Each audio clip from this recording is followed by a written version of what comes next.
God, I open up my heart to you, God, and God, I want it so bad. What does things like crying out and fasting say to God? You cried the more. You cried it more. God, I want it so bad. It tests the humility of the human heart, but it also tests the desires. Remember what I said about blind Bartimaeus last week before that, when I said that he was crying out to God, he was blind, he was holding on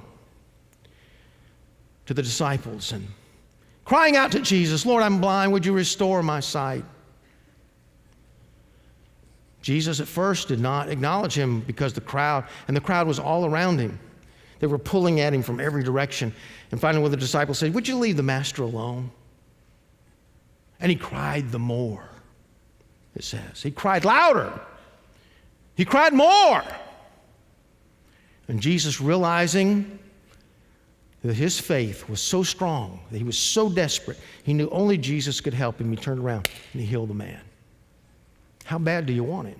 Now, on the one hand, and this is what I talked about a few weeks ago, because God knows everything, we can trust him. I mean, just think about it. If God did not know everything, how could we really place total trust in him